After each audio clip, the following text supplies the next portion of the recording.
오늘은 한 해를 정리하는 메시지를 나눕니다.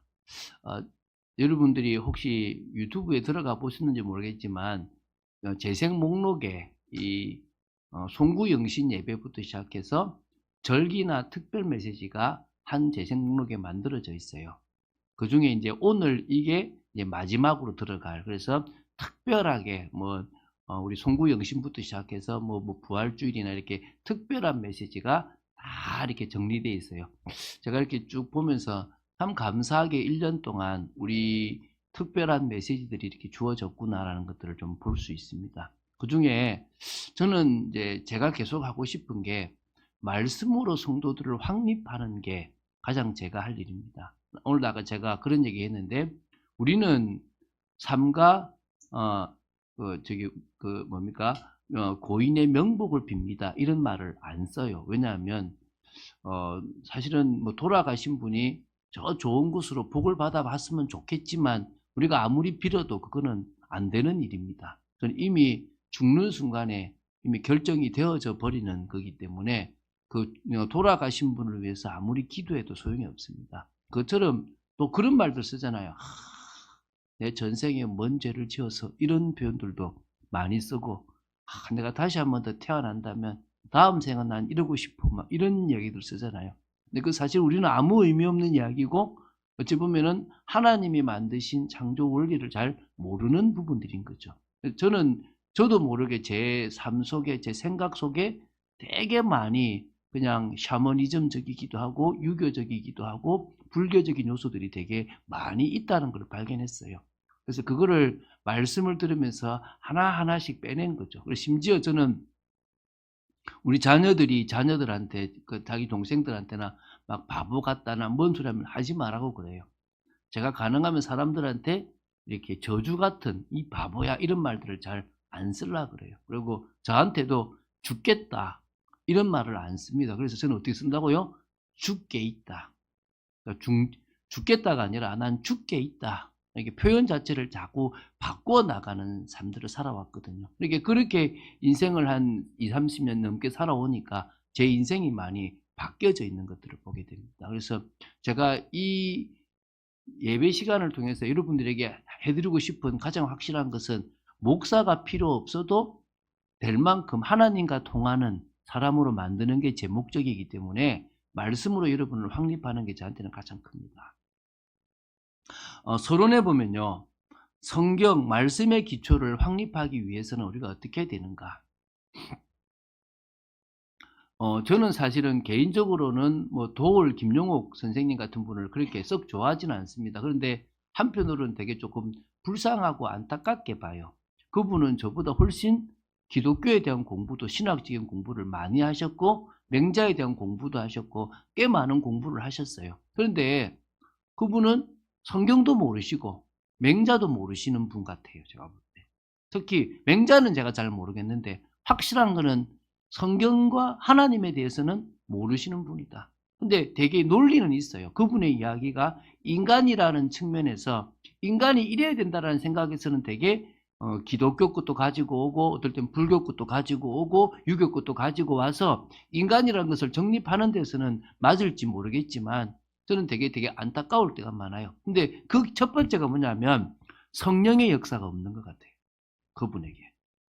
성령의 역사가 그분에게 있다면 어떤 거는 받아들이고 어떤 거는 받아들이지 않는 일은 없는 거예요. 여러분, 성경은요, 성령의 역사가 없이는 이해가 안 돼요. 그 어떤 방식으로도 성령의 역사가 없이는 이 말씀이 믿어지지 않는 거예요. 제가 대학 다닐 때 이렇게 제가 이제 교회 다니는 걸 알고 한 해 선배가요, 되게 저를 싫어했어요. 주로 있던 욕입니다. 야 임마, 야 이렇게. 그래가지고 근데 한 번 이제 제가 이제 그 수업을 되게 잘 이렇게 레포트를 잘해서 앞에 발표를 잘하고 나서부터는 그 선배가 그래도 이놈 괜찮네 이렇게 생각을 했어요. 그래가지고 이제 또 그런데 너 임마 로마서 10장 13절 알아 임마 이렇게 늘 욕이에요. 저거 어떻게 여러분 아십니까? 로마서 10장 13절 알아요? 몰라 했더만 교회 다니면서 그것도 몰라. 내가 임마 성경을 1등했어 임마 하면서 누구든지 임마, 주의 이름을 임마 이렇게 항상 임마가 들어가요. 누구든지 주의 이름을 부르는 자는 구원을 받으리라. 형님 어떻게 합니까 했더만 내가 임마 성경 일독했어 이러는 거예요. 근데 이제 아마 권사님 집에서 태어나신 거, 그러니까 이렇게 모태 신앙인지 어릴 때 신앙했는데 실망을 해서 교회를 안 다니시는 것 같더라고요. 제가 형님 그 성경책 좀 보셨으면 이 믿음이 좀 생겼으면 좋겠는데요. 제가 이렇게 말했거든요. 우리가 이 성경을 보는데 성령의 역사가 없이는 되게 어렵습니다. 이해하기 어렵고요. 그래서 우리 2025년에도 여러분 꼭 성경 일독을 했으면 좋겠습니다. 그래서 이번에 성경 쓰기 하시는 분도 있어서 성경 쓰기 한 사람도 제가 1년간 하신 분들은 이렇게 말씀하시면 위에서 표창장을 이렇게 상장을 좀 드리는 이렇게 뭐랄까 이렇게 수료증입니까? 이렇게 하나 이렇게 좀 만들어서 이렇게 좀 이렇게 요 시간에 이제 좀 상도 주고 이렇게 너무 갑자기 개근상도 주고 이러면 힘들 거니까 그런 건 빼고 성경 읽는 것만 조금 한번 해봤으면 싶은데 성령의 역사가 있으면요 되게 이게 이상한 말씀이 아니라 어떻게 이렇게 하나로 연결될까가 이해돼요. 저는 그게 되어졌거든요.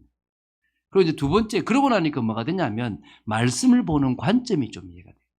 여러분 성경 말씀을요 3가지 관점으로 꼭 봐야 돼요. 첫 번째가 성경은 하나님 나라입니다. 하나님은 하나님의 나라를 이루기 원하는 거예요. 대한민국이란 나라가 중요한 게 아니라 미국이란 나라가 중요한 게 아니라 중국이란 나라가 중요한 게 아니라 하나님은 하나님이 주관하시고 사람이라는 존재를 거기에 대표로 세운 하나님의 나라를 세우기 원하는 거예요. 그 나라가 이스라엘이었다는 거예요. 근데 그 나라를 못했죠. 그 나라를 무너뜨린 게 사실 인간입니다. 그래서 하나님은 이 나라를 회복할 수 있는 방법으로 복음이란 걸 만들었다는 거예요. 여러분 애굽에 430년 노예가 됐던 이스라엘 백성들이 출애굽을 하는데 어떤 방법이었죠? 쿠데타입니까? 아니면은 칼로 싸워 이기는 방법입니까? 뭐였죠? 피 바르는 거예요. 저 문설주에 6월절이라고 해서 피를 바르는데 나왔어요. 이해가 돼요? 역사예요. 그럼 이게 이해돼야 돼요. 그게 복음이거든요. 이스라엘 민족이 그 이집트라는 데에 남자만 60만이 넘는 사람들이 다 나왔어요. 나왔는데 한 번의 쿠데타도 없었고 한 번의 칼부림도 없었어요. 그런데 그들이 나왔어요. 뭐 바른 데 나왔습니까? 피 바를 때 나왔어요. 이게 복음이에요. 근데 이게 이해되면요 성경이 새로운 각도로 보여요. 여러분 이스라엘이라는 나라가 AD 70년에 망했어요. 그런데 AD 1948년에 다시 저 나라를 세웠어요. 그게 말이 됩니까? 70년에 망해서 1948년이면 약 1900년 동안을 나라를 잃었다는 거예요. 나라가 없었어요. 그래서 다시 나라를 세웠는데 언어를 회복했어요. 히브리어를 다시 회복했어요. 그 당시 쓰는 히브리어와 지금 히브리어 같아요. 기적이잖아요. 근데 칼로 싸워서 이긴 게 아니에요. 하나님의 때에 일어난 거예요. 그게 여러분 보여야 돼요. 그게 복음이에요, 복음. 언약이에요, 언약. 그래서 하나님 나라 관점, 복음 관점, 언약 관점으로 성경을 보면 돼요. 구약, 오래된 약속, 신약, 새로운 약속. 그게 보여져야 돼요. 세 번째, 확립해야 될 내용도 분명해야 됩니다. 복음의 기초 메시지. 여러분, 수요 성경 공부 때 하는 것은 확립해야 될 메시지예요. 여러분 가능하면요 시간 있으면 수요 성경 공부 때 했던 메시지들을 하나하나씩 그냥 재생 목록이 있거든요. 보세요. 그거를 시리즈로 쭉 보시면요 어떤 일이 보이냐면요 기초가 확립이 돼요. 그러면서 성경을요 넓게도 보고 깊게도 보고 사실적으로 보는 거예요. 저는 조직신학도 갈 겁니다. 제가 수준이 안 돼서 조직신학을 못 해드리지 조직신학도 하려고 그래요. 그래서 여러분들이 성경을 확립하는 사람이 되어지기 바랍니다. 자, 그러면 첫 번째 제가 여러분에게 계속 열어주고 싶은 게 뭐냐면 이 성경 말씀을 가지고 세상을 보는 눈을 열어주고 싶은 거예요. 여러분에게 성경을 가지고 보게 되기 바랍니다. 여러분 다 자신의 안경을 가지고 봐요. 자신이 가지고 있는 안경을 가지고 세상을 바라보는데 우리는 성경 말씀이라고 하는 안경을 가지고 봐야 되는 거예요. 그 성경을 보니까 하나님께서 원하시는 세상이 나오는 거예요. 그게 하나님 나라예요. 할렐루야. 하나님은 하나님이 원하시는 나라를, 세상을 만드시고 싶은 거예요. 어떤 세상입니까? 사랑이 충만한 세상이에요. 하나님을 사랑하는 사람들, 하나님과 함께 될 사람들이 하나님을 사랑하는 그 사랑이 충만하고, 또 그 사랑을 받은 사람들이 사람들을 사랑해서 존중히 여기는 그런 사랑이 넘치는 거예요. 그 정도가 아니라 피조물들을 사랑하는 거.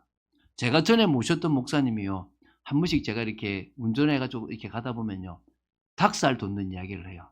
제가 몇 번 얘기했잖아요. 봄에 서울 어디 갔다가 오면 한 목사 저 길로 가자는 거예요. 왜요? 했더만 하나님이 나를 위해서 꽃을 피워놨는데 내가 안 보고 가면 하나님 섭섭하다는 거예요. 갑자기 몸에 막 닭살이 막 돋아요. 근데 가만히 생각해 보니까, 그래, 저 피조물들을 사랑하는 사람이구나. 하나님과의 관계 속에서 하나님이 이 피조물들을 만들어 놓은 이유를 아는 사람이구나. 그때부터 제가요, 좀 눈을 돌려요. 여러분, 우리 전사님이 그러는데, 우리 교회에 있는 꽃들을 호강한다 그러는데, 호강해요. 왜냐면은, 여러분, 여기 지금 선풍기가 매일마다 돌아가요, 이렇게. 왜 돌아가느냐? 식물이 잘 되려면 세 가지가 있어야 된대요. 첫 번째가 빛, 두 번째가 물, 세 번째가 바람이에요. 우리 이 지하에 세 가지가 다 있어요. 하루에 반은 태양빛이 늘 비칩니다. 하루는 또 우리 전사님이, 저는 죄송한데 이게 여기 밑에 있는 물이 거름물이라고 부어주거든요. 근데 전사님은 그 물 다 버려요. 깨끗한 물. 근데 우리 또 좋은 물 먹는데 얘들도 좋은 물 먹어야 된다고 좋은 물 줘요. 그래서 제가 보면서, 잘 되겠다. 그래서 우리 지금 집사님 한 분이 자기 사무실에 지금 죽어가는 꽃이 하나 있대요. 가지고 와야 되겠다. 가지고 오라고. 우리가 이제 뭐요? 피조물들을 사랑할 수 있는 존재. 할렐루야. 그래서 두 번째, 그리고 이제 은혜가 충만한 세상인 거죠. 그게 하나님이 원하신 세상입니다. 은혜가 충만한 세상이에요. 하나님의 은혜로 살아가죠. 성령의 역사로 살아가는 겁니다. 여러분 모르고 있어서 그렇지, 여러분이 지금 돈을 벌고 살아가는 것도 은혜예요. 지혜를 주셨기 때문에 되는 거거든요. 여러분에게 재능을 주신 거, 여러분에게 규모를 주신 것도 사실 하나님의 은혜예요. 어떤 사람은 목소리를 주시고, 어떤 사람은 말을 잘하게도 주시고, 어떤 사람은 운동신경을 주셔서 운동 잘하게도 주신 거 다 은혜입니다. 이 세상에 있는 모든 피조물 중에서 하나님의 은혜 없이 살아가는 존재는 아무도 없어요. 근데 그걸 뭐요? 내가 있다고 생각하는 거예요. 그 교만은 패망입니다. 하나님이 주셨다라고 생각하는 순간에 우리는 살아나는 거예요. 다 이 모든 게요, 그 은혜 속에서 질서를 갖춰가는 거예요. 세 번째, 하나님께 영광이 되는 세상입니다. 여러분, 이번에 지금 이 계엄령 이후에 기독교가 많이 맞잖아요. 그런데도 연기 대상을 받거나 연예 대상을 받는 사람 중에서 이 모든 영광을 하나님께 돌려드립니다라고 하는 분들이 계세요. 그래서 그것 때문에 이런 속에서도 자신 있게 자신의 신앙을 고백한 사람들이 있다 그래요. 우리는 목사가 잘 돼도 하나님께 영광입니다. 집에 일이 잘 돼도 하나님께 영광입니다. 하나님이 해주셨습니다라고 고백하는, 그래서 하나님이 영광 받으시는 것에 우리는 살아가는 목적이 있습니다. 할렐루야. 그래서 여러분, 목적이 이끄는 삶이라는 책을 한번 보시면 그 책이 참 잘 나와 있어요. 두 번째, 그런데 죄악으로 무너진 세상입니다. 죄악으로 무너져 버린 세상이 지금 두 번째입니다. 이 죄악으로 무너져 버렸기 때문에 모두가 뭡니까? 저주와 재앙 속에 살아가요. 그런데 가장 심각한 문제가 뭔지 아십니까? 자신의 모든 것의 기준이, 그러니까 지금 자신이 이 세상의 모든 것의 기준이 되어져 버렸어요.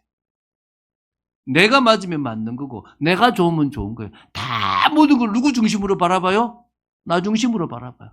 그러니까 나를 위해서 살아가는 거지. 저 사람이 죽든 말든 나만 살면 돼. 여러분, 그 라멕이라는 사람이요, 인류 최초로요, 여자를 2명을 줬어요. 아내를 2명을 둔 거예요. 무슨 말입니까? 아내를 소유로 생각하기 시작한 거예요. 사람을 뭐요? 내가 소유할 수 있다고 생각된 최초의 사람이 라멕이에요. 근데 그때 이후로 지금 이 세상은 어떻게 됩니까? 다 소유야. 내 밑에 밟아 문틀을 수 있는 그런 존재로 만들어버린 거예요. 아무렇게나 해도 되는 거. 자기가 주인 되니까 자기 중심으로 자기 마음에 드는 사람, 자기 마음에 안 드는 사람, 자기가 옳다고 생각되고 자기에 유익되는 세상 살아가는 겁니다. 말은 공정하다 그래요. 몇 명 그런 사람들이 있을 줄 모르겠지만 다 말은 그렇게 하는데 삶은 다 누구를 위한 겁니까? 자신이. 자기 가족들, 우리 요런 걸 갖고 살아가는 거예요. 여러분 그런데도요. 얼마나 큰 성과를 이루었습니까? 과학도 엄청 발달하고 기술도 엄청 발달했습니다. 근데 공허해요. 계속 불만족스럽고 계속 전쟁과 싸움이 일어나고요. 망할 수밖에 없어요. 여러분 세계 1차, 2차 세계대전이 언제 일어난 줄 아십니까? 그 시작이요. 인문주의와 르네상스예요. 인간이 인간의 힘으로 유토피아를 만들 수 있다고 생각하고 나아갈 그때에 결국 인간이 뭘 만들어내요? 전쟁으로 파멸했어요. 그게 역사입니다. 그래서 하나님은 그리스도로 회복되어야 될 세상을 만들어 가시는 겁니다. 믿습니까? 왜 예수님이 오셔야 하고 예수님께서 하셨던 일이 뭐냐? 지금도 우리 안에서 예수님은 뭘 하고 계시는가? 이게 보여야 돼요. 복음의 능력이 오해되지 않고 이해되어져야 돼요. 저는요, 지금 교회가 잘못하면 복음의 능력이라 하면서 자꾸 기독교를 퍼뜨리려고 하는 것은 문제라고 봐요. 그럼 그건 잘못됐습니다. 기독교 정신이 살아야 돼요. 기독교적 세계관이 살아야 되는 겁니다. 그러면요, 아무렇게나 보지 않는 거예요. 그런데 이걸 잘못하면 복음을 빙자하고 예수님의 이름을 빙자해서 기독교를 강조하면서 여러분 그 십자군 원정이나 또 유대인들을 핍박하는 일들이 기독교인 속에서 있었던 거예요. 그건 잘못된 거예요. 그건 기독교를 회복하는 게 아니라 그리스도를 회복하는 게 아니라 결국 또 새로운 자아가 살아나서 또 새로운 또 뭡니까? 핍박을 만들어낸 거예요. 그거 말고 그래서 하나님은 뭐라 말씀하시냐면 진짜 회복될 나라는 나중에밖에 없다. 우리 소망을 가지는 거예요. 이 땅에서는 소망이 있다 없다? 없다. 이 그리스도로 회복될 진짜 나라는 영원한 나라가 있다. 저는 천년왕국이 있을 거라고 믿어요. 지금은 과거에는 무천년에서 지금은 전천년으로 많이 바뀌었습니다. 자, 그래서 우리는 그 소망을 가지고 나아가는 거죠. 자, 그러면 이제 두 번째죠. 반드시 확립해야 될 세계관이 있습니다. 이걸 우리는 가치관이라고 이야기하기도 하는데요. 우리가 지금 오늘 디모데후서 3장에 있는 것처럼 모든 성경은 하나님의 감동으로 된 것으로 교훈도 하고 책망도 하고 바르게 하고 의로 교육하기 유익하다고 했어요. 그래서 우리가 하나님의 사람으로 온전하게 되며 모든 선한 일을 행할 능력을 갖추게 된 거, 세계관을 갖춘 거예요. 기독교적 세계관, 복음적 세계관을 갖춘 겁니다. 여러분 한번 해볼게요. 여러분 인생관, 성공관, 여러분 뭡니까? 뭐가 인생입니까? 사람들 고민하잖아요. 철학자들이. 왜 사는가? 뭐 때문에 사람이 존재하는가? 인류 역사에 이 답을 낸 철학자가 아무도 없어요. 이 답을 낸 철학자가 없다니까 어떻게 사는 인생이 좋은 인생인가를 답낸 철학자가 아무도 없어요. 성경은 명확하게 밝히고 있습니다. 그 성경은 인간이 왜 만들어졌고 뭘 위해 만들어졌고 어떤 복을 받았는지가 다 나와요. 창세기 1장에. 우리는 하나님과 함께 해야 됩니다. 창조 원리입니다. 우리는 하나님과 더불어 살아가고 하나님이 원하시는 목적을 이루어 나가야 됩니다. 그 목적을 이루기 위해서 달란트를 주셨어요. 맞습니까? 그 속에서 인생관이 나오고 그 속에서 성공이 뭔지가 나오는 거예요. 내가 이루고 싶은 뭔가를 이루는 게 성공이 아닙니다. 그게 결국은요 바벨탑이 되기도 하고 그게 결국 우리의 저주가 되기도 하는 거예요. 그러나 성경이 말하는 인생관이 뭔지, 성경이 말하는 성공이 뭔지를 제대로 알면요 우리는 달라지는 거예요. 이 얘기를 계속 해온 거예요. 두 번째, 직업관과 사회관. 직업이라는 것이 왜 필요하고 이 사회라는 공간이 왜 필요하게 됐는지를 봐야 돼요. 달란트에 맞는 직업 전문들을 선택하는데 그걸 통해서 하나님을 사랑하고 그걸 통해서 사람들을 사랑하고 피조물을 사랑하는 그런 역할을 감당하라고 직업을 주셨고 사회를 주신 거예요. 저는 지금 제가 이런 것들을 알고 나니까 가장 애국자가 되어져 가는 거예요. 제가 애 3명 낳은 것도 애국 아닙니까? 저는 여러분 애 셋 낳기가 얼마나 어렵습니까? 저는 애 3명 낳아서 키우고 있지 않습니까? 그것도 애국입니다. 그 외에도요. 갈수록 제가 탈세를 안 하려고 그러고, 갈수록 우리 교회가 프로그램을 하나 쓰더라도 돈을 주고 쓰자. 이제 이런 주의로 자꾸 가는 겁니다. 우리가 그런 쪽으로 우리의 인생이 자꾸 바뀌어져 가고 좀 더 사회에 소금과 빛의 역할을 감당하는 사람으로 가는 거죠. 그리고 역사관, 세계관, 그리고 국가관. 여러분, 이게 세워져야 되거든요. 역사가 뭐냐? 여러분, 히스토리라고 하는 거를 우리 토인비라는 사람은 뭐라 합니까? 히스 플러스 스토리. 누구의 얘기다? 그의 얘기다. 그래서 사실은 역사라는 것은 예수 그리스도를 중심으로 봐야만 보인다라고 얘기를 해요. 그럼 세계가 움직이는 게 그 언약이 성취되는 쪽으로 가고 있는 거예요. 그게 여러분 보여져야 돼요. 그러면 나라라는 게 우리나라가 중요하다.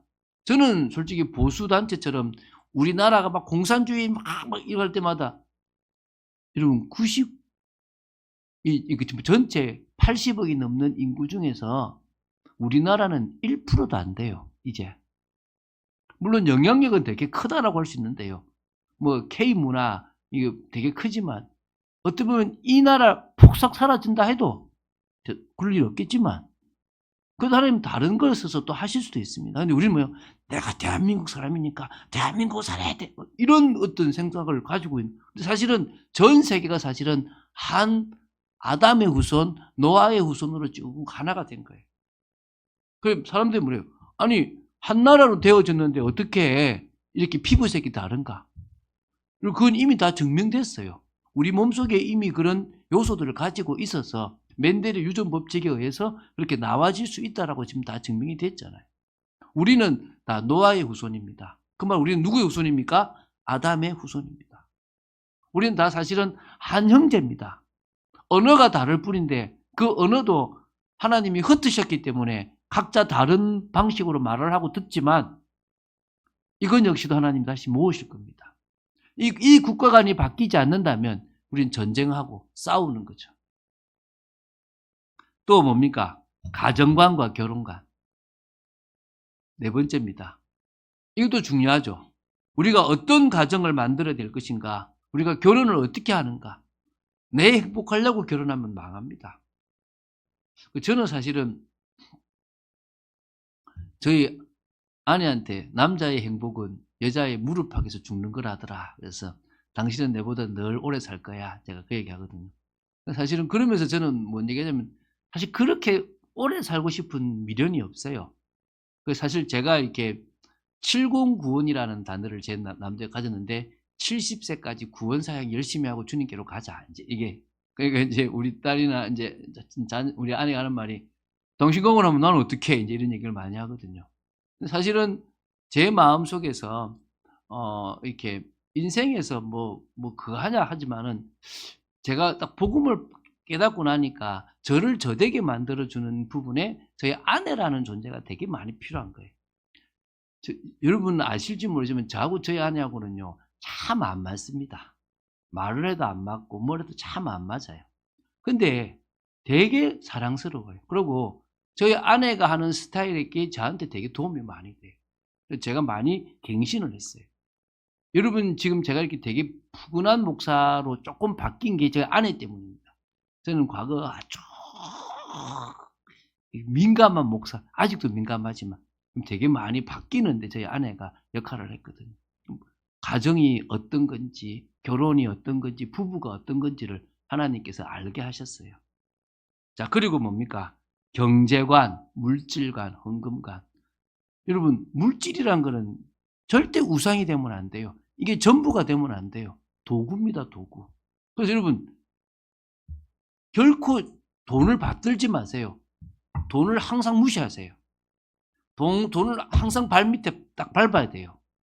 돈을 숭배하는 순간에요. 이 돈이 나를 지배합니다. 돈은 없어도 돼요. 필요한 거지만 그거는요. 하나님이 부어주시면 한 번에 부어주실 수 있습니다. 이해가 되십니까? 물질을 따라가는 순간에 우리는 망합니다. 물론 저처럼 진짜 물질을 멀리해야 될 사람이 있어요. 사실 저 돈 좋아하거든요. 돈 억수로 좋아합니다. 근데 제가 그래서 돈을 자꾸 멀리합니다. 왜? 그게 제가 가까워지면 저는 뭐요? 타락할 수 있으니까. 그러나 여러분은 돈을 많이 벌어야 될 분들은 벌어야 되는데 돈을 벌어도 넘어지지 않는 그릇이 되면 돼요. 그리고 여러분 헌금과는 되게 중요해요. 저는 많이 헌금 안 합니다. 근데 저는 제 중심껏 헌금합니다. 저는 매주마다 감사헌금을 매주마다 2만 원씩 합니다. 그걸 저는 지금 거의 10년 넘게 계속 이어져 와요. 저는 성탄절 헌금을 해도 2만 원의 헌금은 꼭 꼬박합니다. 왜 하느냐? 그거는 제가 늘 하는 겁니다. 그것 말고도 하나님 앞에서 제가 많이 하죠. 왜냐하면 여러분 보고 하라는 게 아니라 하나님이 저한테 물질을 주신 것은 그걸 통해서 하나님이 원하신 일을 하라는 거라는 겁니다. 그게 그거죠. 여러분 이런 부분에도 여러분들이 나한테 답을 내셔야 됩니다.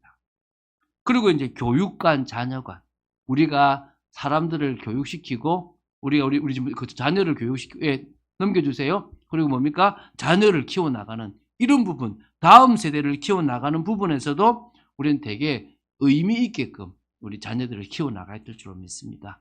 그리고 마지막 신앙관과 제자관. 우리는 어떤 신앙에 하려냐? 저는 여러분들에게 딱 강조합니다. 3가지. 믿음, 소망, 사랑. 이 3가지만 있으면 돼요. 제가 딱 보니까 구약이 이 3가지예요. 신약도 이 3가지예요. 어떤 믿음입니까? 하나님에 대한 믿음입니다. 믿습니까? 언약에 대한 믿음입니다. 그래야 하나님 나라가 회복되거든요. 그럼 소망은 뭡니까? 하나님 나라가 회복될 거예요. 구약에는 오실 메시아를 기다렸어요. 우리는 누굴 기다립니까? 다시 오실 재림주의 주님을 기다립니다. 맞죠? 사랑, 율법은 사랑이에요. 그걸 놓쳤지. 우리도 뭡니까? 3계명을 주셨습니다. 서로 뭐하라? 사랑하라. 여러분 신앙과는 딱 3개만 있으면 돼요. 올바른 믿음, 올바른 소망, 올바른 사랑. 할렐루야. 그리고 제자. 저는요 자녀를 키우는 게 아니라 제자를 키우는 데 제 인생을 드릴 겁니다. 이런 것들이 쭉 정리되고 나니까 인간관계가 달라져요. 이게 딱 정리되니까 규모 있는 삶이 되어지는 거예요. 내년에도 이런 것들을 계속 정리할 겁니다. 올해도 해왔고요. 내년에 또. 그래서 우리가 사실은 믿음의 삶에서 이런 이야기들 많이 했죠. 그러면서 이제 뭐냐, 이제 3번째입니다. 찬빛교회가 인도받아온 한 해였습니다. 뭐로요? 말씀으로 인도받았던 한 해입니다. 우리는 뭐 했느냐? 누가복음 강해를 시작했었어요. 이 누가복음 강해를 올해 와서 시작했는데 사실은 지금 12장 하고 있잖아요. 24장 중에 한 반 했다고 보시면 돼요. 아마 2025년에 누가복음 24장을 다 끝내지 않겠나 생각하는데요. 이거 다 끝내고 나면 이제 어디로 가냐? 사도행전으로 들어갈 겁니다. 그리고 복음에 분명한 답을 냈어요. 예수님이 공생의 기간 동안에 어떤 일들을 하셨고 무슨 말씀을 하셨고 우리에게 심어주기를 원하는 게 뭔지를 아셔야 됩니다. 그래서 예수가 그리스도구나. 그 그리스도가 다른 사람에게 그리스도가 아니라 나의 문제를 해결하는 그리스도구나. 할렐루야. 내 자녀의 문제, 내 경제의 문제, 내 인생의 문제를 해결한 그리스도구나. 그래서 그분이 나의 주인이구나. 이게 누가복음을 통해서 우리가 봐야 되는 겁니다. 그래야만 우리는 사도행전을 걸어갈 복음의 결론 난 삶이 됩니다. 할렐루야. 전도를 넓게 보세요. 여러분 사람한테 가서 복음 전하는 게 전도가 아니에요. 제가 전에 있었던 교회에 장로님인데 키가 작은데 이분은 여자분인데요. 자기는 탁 주걱 들고 저는 이걸로 세계복음합니다 이러는 거예요. 이분은요 교회 선교사님들이 오면요 식사를 마음을 다해서 준비해요. 이분은 선교관에서 매 가서 반찬을 해놓고 선교사님들을 섬깁니다. 자기가 할 수 있는 뭐라고요? 선교. 시간 내서 선교도 가요. 그런데 뭐요? 그렇게 교회에 와 있는 선교사님을 그렇게 섬기더라는 거예요. 여러분 꼭 가서 예수 믿으라고 하는 게 전도가 아니라 위에 이 세계관을 가지고 내가 사람을 귀하게 여기면 이 사람이 어느 날 당신은 어떻게 그렇게 나를 귀하게 여기냐 물으면 내가 예수 믿어서 그래. 그렇게 얘기하시면 돼요. 그게 전도예요. 이해가 되십니까? 우리는 그런 전도를 하자는 거예요. 우리 삶 속에서. 2번째요. 성경 66권을 자꾸 이해하자는 거예요. 여러분 부탁드립니다. 성경을 3번은 보세요. 내년에 우리 지금 직분자 집사님들 이상 분들한테 부탁드립니다. 성경 읽기에 도전해 보시기 바랍니다. 성경 쓰기를 하시면 더 좋습니다. 그러나 성경 읽기에 꼭 도전해 보세요. 제가 올려드리잖아요. 저는 다다음 주 1월 6일부터 어디 가느냐? 성경 통독 수련회 갑니다. 4박 5일 가서 일독하고 옵니다. 하루에 몇 시간 성경책 보느냐? 12시간 30분을 봐요. 딱 12시간 30분, 50시간을 딱 보면 일독을 합니다. 창세기 1장을 시작하면 이거 언제 끝나게 싶은데 마지막 금요일 오전에 요한계시록 22장이 끝납니다. 제가 그 시간 가서 안 졸려고 얼마나 노력하는지 모릅니다. 거의 안 줍니다. 그래서 일독하고 옵니다. 제 목표가 몇 독이냐? 50독입니다. 제 일평생 목표가 50독인데 여러분에게 3독을 꼭 권합니다. 우리 참빛교회 다니는 성도들은 저 아이들까지 몇 독 하라고요? 일단 3독은 하자. 우리 아마 김두영 집사님도 지금 거의 아마 10독 이제 아마 좀 있으면 다 돼갈 겁니다. 우리 하자는 거예요. 꾸준하게. 그래서 여러분 로고스와 레마, 하나님 뜻 이런 것들을 찾아가야 됩니다. 여러분 새벽 기도에 지금 제가 제가 새벽에 어렵게 하고 있잖아요. 왜 어렵게 하냐면 한 번은 깊이 있게 성경을 보자는 거예요. 이게 지금 66권 성경 중에서 53권을 꺼냈어요. 몇 권 남았다고요? 13권 남았어요. 제가 이것 딱 하고 회개했습니다. 목사가 이것 한번 다 알고 목사해야 되는데 저는 지금 하고 있어요. 아마 내년쯤이면 66권 다 끝날 거예요. 마지막 끝날 게 요한계시록입니다. 그러면 이제 66권 끝나고 나면 좀 쉽게 하겠죠. 한 번은 하자. 요한복음을 시작으로 지금까지 53권 했어요. 힘들었습니다. 숙제할 일이 얼마나 많은지. 근데 그걸 통해서 제가 여러분들에게 성경을 한번 다 보자는 거예요. 여러분 수요 성경 공부 되게 중요해요. 저는 참빛 바이블 아카데미라고 우리 교회 만들 거예요. 참빛 바이블 아카데미에 진짜 박사님들이 와서 성경을 가르치게 할 겁니다. 가르칠 건데 거기에 들어갈 기본적인 것들을 제가 수요 성경 공부 때 하고 있어요. 딱 20분이에요. 하나가. 그냥 오며 가며 차 타고도 볼 수 있어요. 딱 보시면서 여러분 걸로 만드셨으면 좋겠습니다. 교리적인 부분이 나오거든요. 나중에는 직분까지 다 나올 겁니다. 이제 세 번째입니다. 우리 교회는요, 개인화 작업을 해요. 여러분, 금요 기도회가 개인화 작업이에요. 말씀을 붙잡은 것을 어떻게 적용하고 어떻게 기도해야 될 것인가가 개인화예요. 또 제가 여러분에게 기도를 해주는 시간이 개인화입니다. 여러분하고 말씀을 나누는 시간이 개인화입니다. 여러분, 구역 예배도 개인화예요. 구역 예배 때 구역장님이 뭐 해야 되느냐? 메시지도 해야 되지만 짧게도 돼요. 이번 주에 내가 어떤 응답을 받았고 여러분은 어떤 응답을 받고 있는가를 꼭 말해줘야 돼요. 이 개인화 작업입니다. 우리 교회는 이 작업을 꼭 해야 돼요. 그래서 네 번째는요. 교회 조직을 지금 준비합니다. 봉사 선교팀, 또 주일 오후 예배 이런 부분도 우리는 지금 계속 이어져 가고 있습니다. 자, 결론 맺겠습니다. 결론이 뭐죠? 우리는 세상의 소금과 빛이다. 자, 이걸 왜 적었는지 여러분 궁금하실 분 있는데 이게 내년의 표하고 관계된 부분입니다. 이게 무슨 말이냐? 지금까지 저는 빛에 대한 얘기를 되게 많이 했어요. 진리를 세우고 확립하는 일을 많이 했어요. 이제 우리가 할 일은 뭐냐? 소금의 역할을 해야 돼요. 소금은 사실은 사랑을 실천하는 부분이에요.